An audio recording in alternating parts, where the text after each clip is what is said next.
Hello, my name is Grace Moon from Step with Christ Church, and I'll be presenting about Indonesia. So this presentation will include three parts: the general information, the spiritual background, and the prayer topics for Indonesia. So Indonesia is an archipelagic country located in Southeast Asia, lying between the Indian Ocean and the Pacific Ocean. Five major islands make up Indonesia, which is Sumatra, Java, Kalimantan, Sulawesi, and Papua. But there is a total of over 18,000 islands. And the capital of Indonesia is Jakarta.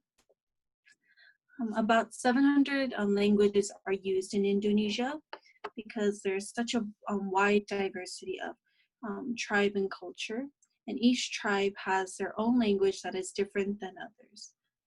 However, the largest language spoken is Bahasa Indonesia, and it's used in almost every formal occasion due to the obligation from the UUD 1945 or the Constitution of Indonesia to speak Bahasa Indonesia. So we'll talk about religion now. Indonesia is predominantly Islamic, so about 87.2% of the population is Islamic. And Christianity is about 7%. And to put that into numbers, there are 24 million Christians, 17 million Protestants, and Indonesia has the second largest Christian population in Southeast Asia after the Philippines. For the education, as of now, Indonesia struggles to provide inclusive, high-quality education to its citizens, and there may not be much incentive to obtain a tertiary degree, and unemployment rates are highest among university-educated Indonesians. Indonesia is a member of G20 and classified as a newly industrialized country. It is the 16th largest economy in the world by nominal GDP and the 7th largest in terms of GDP. And as of 2020, the total population is 273,523,620. And so for you guys to understand the culture a bit more, I will show you guys some dishes that they eat in Indonesia. And so these are the three most popular ones. First being nasi goreng, which is fried rice, and gado-gado, which is a type of salad, and satay, which is a skewered grilled meat. So if you guys want to make some Indonesian dishes, you guys can make those. And so I interviewed Grace Jotama, who is currently living in Jakarta, Indonesia, working as a teacher for elementary students. She serves Jakarta Mission Church, and some of you may know her, and how she recently got married in March to a remnant who did elementary ministry with her in LA. So the first question I asked her is, how is COVID affecting society and churches? So starting with society, she said everyone is wearing masks, and however, they're still going out because it's not a complete lockdown, but there's a limitation on activity. So people are trying to stay in as much as possible, and places are starting to open slowly, and schools are slowly opening, but it is still taking place mostly online, and they are all just waiting for progress because of this virus.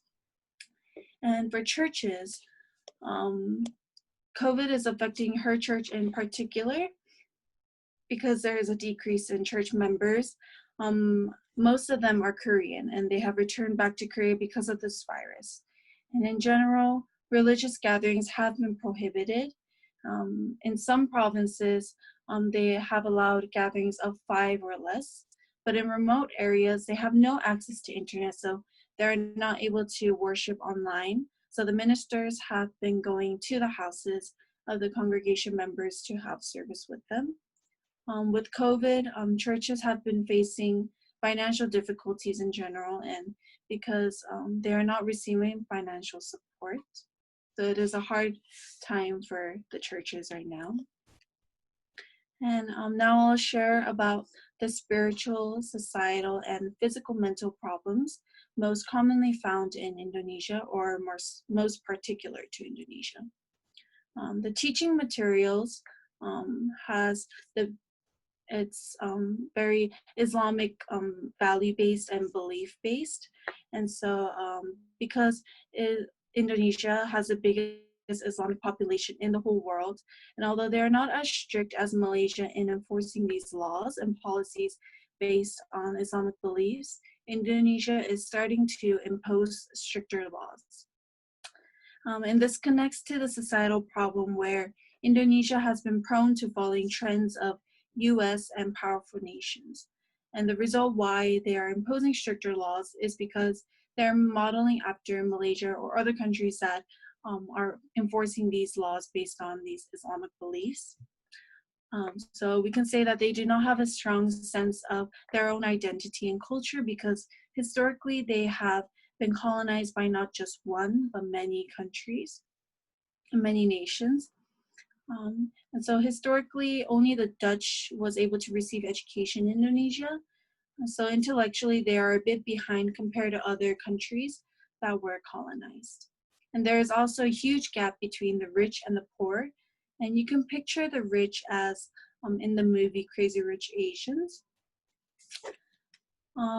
For physical/mental health, there is a severe shortage of mental health practitioners. So there are about over 270 million people, but only 773 psychiatrists. And because Indonesia is located in a region with high risk of earthquakes, tsunamis, and volcanic eruptions, a lot of people have been affected by these disasters. They need psychological support to go through the difficult times of losing their loved ones and their belongings, and the fear of future disasters. Not only that, physically they have poor hygiene. So to give another example, you can eat the street food in Malaysia and be totally fine. But if you eat street food in Indonesia, there is a possibility that you can die.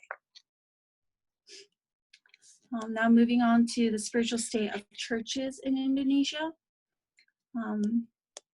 So the prosperity gospel is more dominant here. So for example, Joel Osteen, and this is really seen when you meet Christians and churches. There is a really big Reformed Theological Seminary in Indonesia that is close in relation with Westminster, but however, the students at the theological seminaries do not know the gospel, but only go because they receive scholarships. And also because the population is about 87% Islamic, it is a very religious country. And you can often hear people say, God is with us, because it is a very common saying. However, it does not have much meaning. And the most important, we'll move on to prayer topics. So this is Grace Shotama's personal prayer topic for her field and for Indonesia. And so she was questioning, how are we as a nation going to deal with the new normal?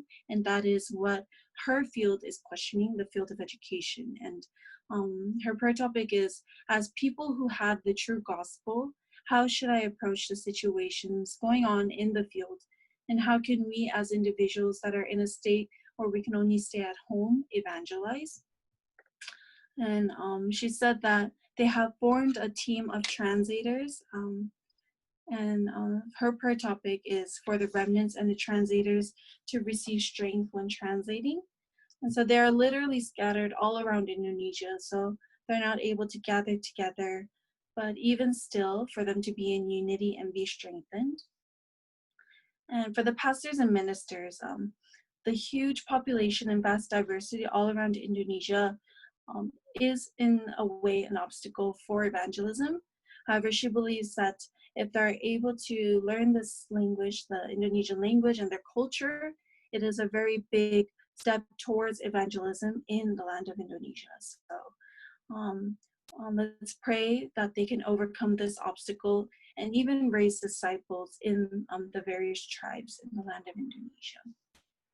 And right now what is taking place is churches from Korea and Tarapang have been taking turns doing ministry in the different islands. And however, they cannot do field evangelism because it is not a free country like America, and they cannot hand out materials to people.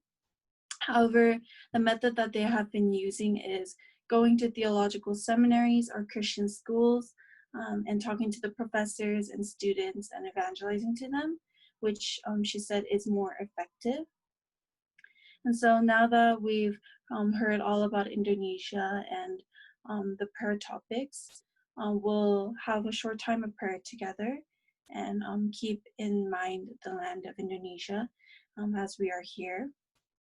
And so at this time, let's pray.